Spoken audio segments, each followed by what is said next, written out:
Hello, once again, and good to be in your midst. How you guys doing today? I hope you guys are doing very fine.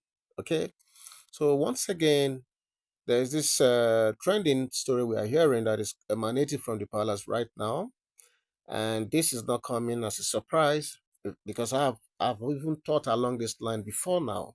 And what we are hearing now is still in the process of the cleansing process that is ongoing.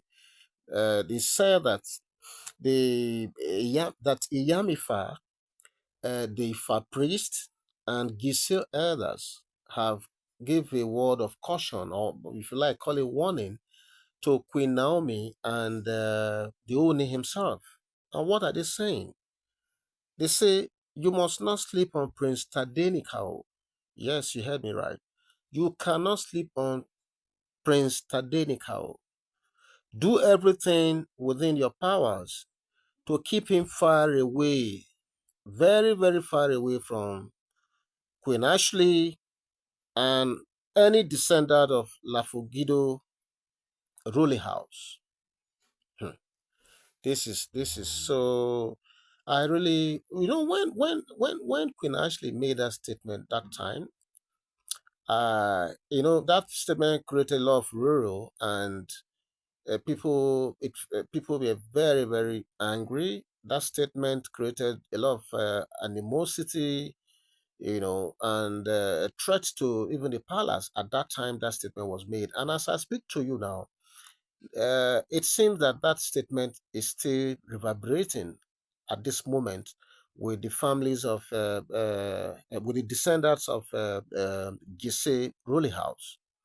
And the foundation to this is this. You know, Tadenikawo is like 4 years older than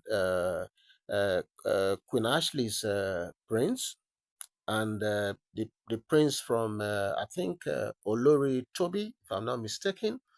So now, just looking at this natural order of things, this first son now, Tadenikao, ordinarily based on our customs, our traditions as Africans and especially Nigerians. I'm a Nigerian, so I know what I'm talking about. So by customary rule or by tradition or whatever you want to look at it from, there's no way the first son will not be first son. Or that is, let me put it this way: there's no way the first son will not be the number one. Okay, when it comes to recognition of sons, in this manner. But you guys are aware that Queen Ashley, came out that time and he made that statement. I think I did a story on that, and I was saying that it was born out of the euphoria, the level of ecstasy she was at that moment. Maybe she just made it at the spur of the moment. That was what I thought, and I did a story on it as well. And a lot of people thought that was what it was all about because people like me who knew that she once had pregnancy, that she was expecting twins with the Ooni of Ife, and they lost those twins. They lost those twins. Okay, that is a painful experience. No matter what, it is a painful, very, very painful experience. So the fact that okay, I'm sure a lot of people don't know that because it wasn't in the public domain. That news wasn't in the public domain, but we heard from the grapevine that she actually lost her twins. So maybe coming from that background, and now she's able to conceive again, have a pregnancy for 9 months, and to be able to deliver that child successfully. So people like me thought that okay, it was out of the abundance of that joy that she felt that made her make that statement, that it was without connotation at that time. Nothing, uh, nothing extraordinary was read to that statement by people like me at that time.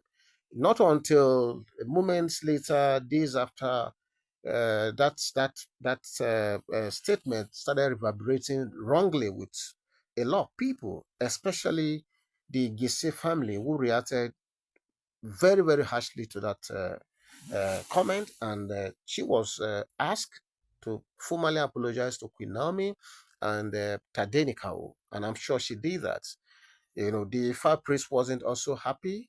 A lot of people were not happy with that statement because that statement has a very high propensity to cause disaffection between the prince when they grow up tomorrow. So so it is in a bid to curtail that animosity from growing. That is why she was asked to apologize, and that is why a sort of some cleansing were also done in and around the palace. Okay, and Queen Ashley was subjected to some purification as well. Okay, because you don't make such statements just like that. Okay, so what people are saying now is that this statement now that you must not sleep on Priest Tadenikawo, do everything to keep him far away from Ashley and Lafogido descendant. The foundation to this is not too far from that comment that was made. And don't forget, we've done a lot of stories regarding the subtle, though not reported officially, but the subtle battle between the Lafogidi ruling house and the Gise ruling house. The Gise ruling house is determined more than ever before to protect this throne because their own son, the current Ooni of Ife, is the one sitting on the throne. Now, they are saying that they will do everything not just to protect the Ooni of Ife himself, but also protect Tadenikawo because this is their own son, you know. So they cannot allow the boy to be exposed to the vagaries of palace politics and the machinations of people like Kunashli and Lafogido family by extension. So that is why they have come up to say they must do everything. When I say they now, the families of Tadenikawo, Queen Naomi, and the Ooni of Ife must do everything to put eyes on Tadenikawo. And it's not just the it's not just the elders of Gese family that are saying this. No other person than the Ifa priest. I'm sure you know the weight the Ifa priest carries.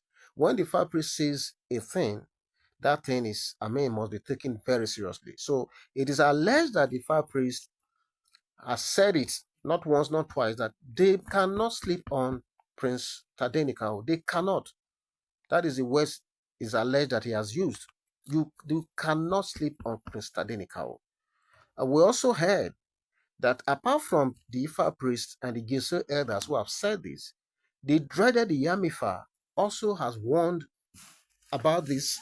I think on I think on more than two occasions now, I've seen report where Yamifa has appealed to Queen Naomi then that she must do everything to protect her child. That's Prince Tadenikawo. I believe that they need to do this because this world we live today is very funny. This is an innocent boy. He hasn't asked to be brought to this world. He was brought to this world by the understanding between father and mother. That is Queen Naomi